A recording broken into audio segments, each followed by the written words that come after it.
No Evangelho de João, no capítulo 14, do versículo 1 ao versículo 5, Jesus ele diz: Não se turbe o vosso coração. Credes em Deus, credes também em mim. Na casa de meu Pai há muitas moradas. Se assim não fora, eu vos teria dito, pois vou preparar-vos lugar. E quando eu for e vos preparar lugar, voltarei e vos receberei para mim mesmo, para que onde eu estou estejais vós também. E vós sabeis o caminho para onde eu vou. Disse-lhe Tomé: Senhor, não sabemos para onde vais. Como saber o caminho? Respondeu-lhe Jesus: Eu sou o caminho e a verdade e a vida. Ninguém vem ao Pai senão por mim. Este é um texto de fundamental importância. No versículo 1 do capítulo 14, Jesus ele diz: Não se turbe o vosso coração. Ele fala para os discípulos, porque os discípulos eles estavam extremamente aflitos, estavam extremamente com o coração perturbado. Isso devido ao que antecedeu, os versículos antecedentes ao capítulo 14.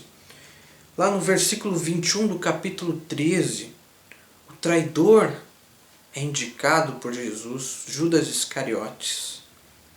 Jesus indica um traidor. Mas posteriormente, Jesus ele fala da sua ida. Ele diz: Filhinhos, no versículo 33 do capítulo 13, Filhinhos, ainda por um pouco estou convosco, buscar-me-eis, e o que eu disse aos judeus também agora vos digo a vós outros, para onde eu vou, vós não podeis ir.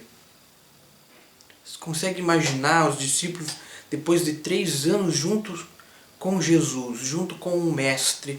O Mestre chega a eles e diz: Filhinhos, para onde eu vou, vocês não podem ir agora.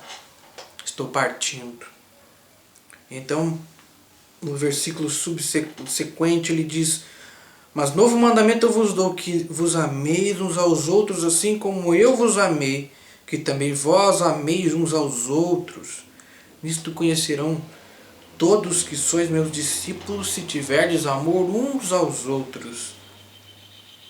E então o coração dos discípulos começou a ficar angustiado por saber: nosso mestre, para onde ele vai? Ele está indo embora. Nós não podemos perder.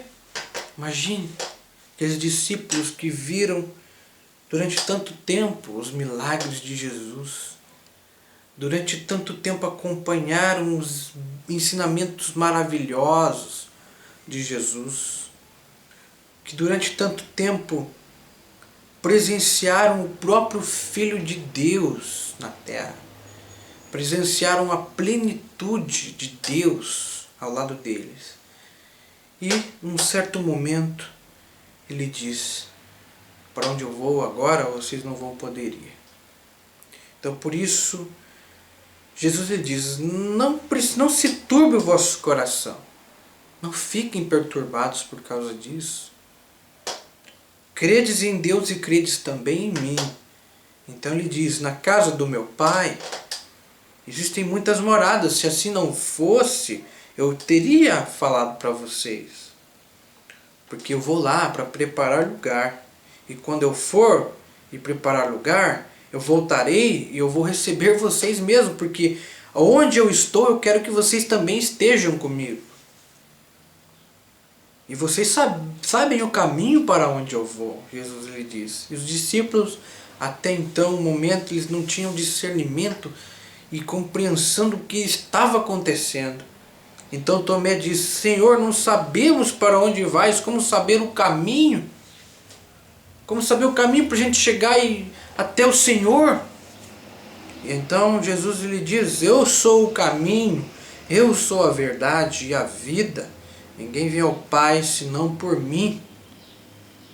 E Jesus, no versículo 7, ele vai acrescentando: se vós tivesses conhecido, conhecerias também a meu Pai. Ele diz: se vós tivesses me conhecido, conheceríeis também a meu Pai. Desde agora o conheceis e o tendes visto. E daí Filipe replicou: Senhor, mostra-nos então o Pai, e isso nos basta. E Jesus diz: Filipe, há tanto tempo eu estou convosco, e não me tens conhecido? Quem vê a mim, vê o Pai. Como dizes tu, mostra-nos o Pai? Não crês que eu estou no Pai e que o Pai está em mim? As palavras que eu vos digo, não as digo por mim mesmo, mas o Pai que permanece em mim faz as suas obras. Então Jesus diz: crede-me que estou no Pai, e o Pai em mim. Crede ao menos por causa das mesmas obras. Em verdade vos digo que aquele que crê em mim fará também as obras que eu faço, e outras maiores fará, porque eu vou para junto do Pai. E tudo quanto pedirdes em meu nome, isso farei, a fim de que o Pai seja glorificado no Filho. Se me pedirdes alguma coisa em meu nome, eu o farei. Se me ameis, guardareis os meus mandamentos. Então Jesus, ele fala tudo isso. Para onde ele vai? Ele diz que vai preparar lugar para os seus discípulos. Ele apresenta uma série de realidades acerca de onde ele vai estar e do que ele quer, do que ele espera dos discípulos. Ele diz: tudo que vocês pedirdes em meu nome, eu farei. Mesma coisa que Jesus estivesse dizendo: não fiquem preocupados, calma, fiquem tranquilos, vocês até vão fazer obras maiores do que eu. E posteriormente, no versículo 16 em diante, Jesus aborda o Consolador, o Espírito Santo, ao qual ele enviará aos seus filhos, aos seus discípulos e seguidores. Meu irmão, o que eu quero dizer com tudo isso, em muitos momentos, e esta é uma era em que nós estamos vivendo, em que nós estamos tendo a infelicidade de enxergar muitos traidores de Jesus. Estamos tendo a infelicidade de enxergar muitos negadores que negam a Jesus, que negam o Evangelho. Mas o que eu quero dizer à igreja é que Jesus, ele diz: credes em Deus, credes também em mim. O que Jesus diz é: fiquem firmes. Eu sou o caminho, eu sou a verdade, eu sou a vida. O Consolador virá, o Espírito Santo virá e vos guiará em toda a verdade. No versículo 16 ele diz: e eu rogarei ao Pai, e ele vos dará outro Consolador, a fim de que esteja sempre convosco. Os discípulos estavam com medo de ficar sozinhos sem Jesus, mas Jesus prometeu o Consolador que estará sempre conosco. E aqui no versículo 17 diz: o Espírito da verdade, que o mundo não pode receber, porque não o vê, nem o conhece. Vós o conheceis, porque ele habita convosco e estará convosco. Não vos deixarei órfãos, voltarei para vós outros, ainda um pouco, e o mundo não me verá mais. Vós, porém, me vereis, porque eu vivo, vós também vivereis. Naquele dia, vós conhecereis que eu estou em meu Pai, e vós em mim, e eu em vós. Aquele que tem os meus mandamentos e os guarda, esse é o que me ama. E aquele que me ama será amado por meu Pai, e eu também o amarei e me manifestarei a ele. Disse-lhe então Judas, no versículo 22, não Iscariotes: de onde procede, Senhor, que estás para manifestar-te a nós e não ao mundo? Respondeu Jesus: se alguém me ama, guardará minha palavra. Meu Pai o amará, e viremos para ele, e faremos nele morada. Quem não me ama não guarda as minhas palavras, e as palavras que está ouvindo não é minha, mas do Pai que me enviou. Olha que interessante o versículo 23. Se alguém me ama, guardará minha palavra, e meu Pai o amará, e viveremos para ele, e faremos nele morada. Olha a realidade, a dimensão que Jesus está nos trazendo com o Espírito Santo, o Consolador. Portanto, irmãos, não vamos deixar que o mundo que não conhece a Cristo penetre o nosso coração. Quando eu falo mundo, eu estou falando de tudo aquilo que é maldade.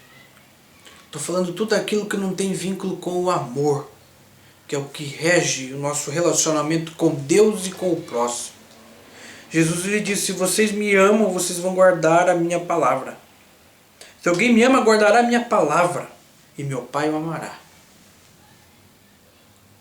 É assim que a igreja vai permanecer firme. É assim no vínculo do amor. Guarde as palavras de Jesus. Por isso que é importante nós olharmos e observarmos apenas Jesus. Olhe para Jesus, olhe para as palavras de Jesus.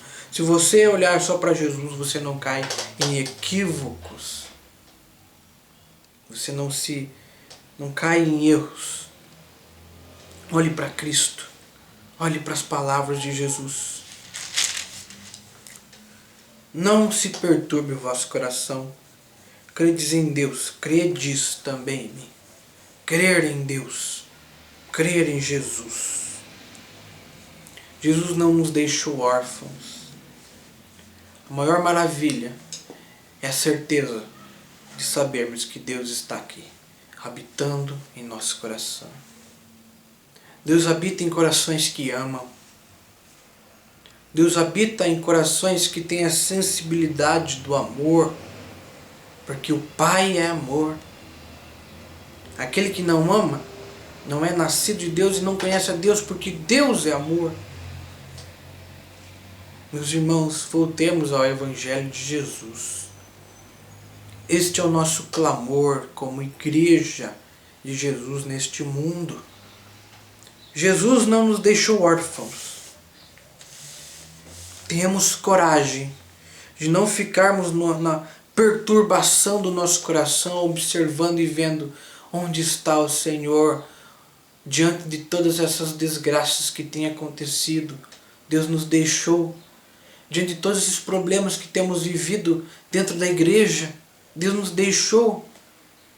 Diante de tanta traição que temos visto mediante a Jesus. Onde está Jesus? Ele nos deixou? Não. Jesus está aqui, nos corações que amam. Comece a amar. Comece a amar. Comece a dispensar amor. E assim você vai ver que Jesus está tão próximo, quanto o nariz está do olho. Nós devemos clamar a Deus por um avivamento que não é aquele avivamento que você muitas vezes pensa: a igreja está desanimada, vamos animar a igreja. Então nós vamos fazer algo para chamar a atenção da igreja. Você busque coisas e até marketing para atrair as pessoas para a igreja. E você está atraindo as pessoas para um clube, ao invés de atrair para a simplicidade do Evangelho, que é um chamado para vivermos em amor. É o que está aqui no versículo 34. Novo mandamento vos dou, que vos ameis uns aos outros, assim como eu vos amei, que também vós ameis uns aos outros. Nisto conhecerão que sois meus discípulos, se tiverdes amor uns aos outros. Este é o maior mandamento de Jesus quando ele subiu aos céus. Um pouquinho antes, né, dele ter morrido naquela cruz. É isso que rege a igreja, que deve reger a igreja de Jesus. Meus irmãos, teria tanta coisa para falar, mas o que eu quero dizer é que meu coração,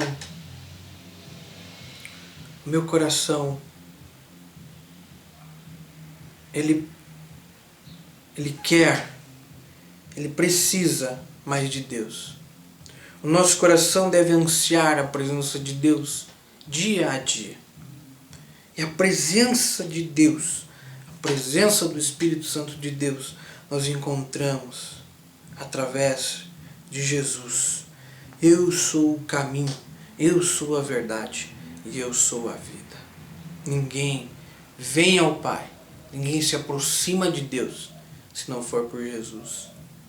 A palavra deve encarnar o nosso coração, a nossa mente e a nossa alma. É isso. É assim que devemos viver.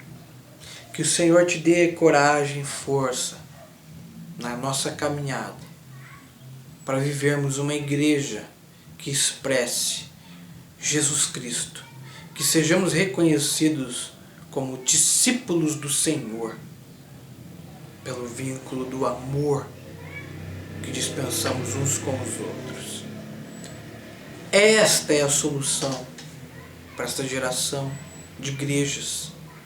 Esta é a solução para se mantermos na verdade de Jesus.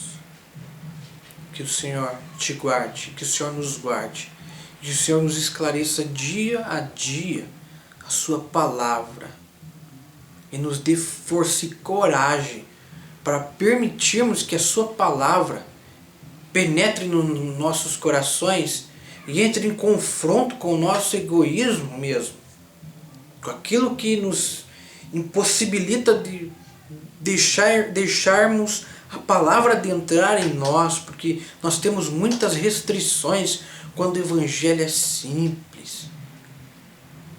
Deixemos o Evangelho entrar em nosso coração.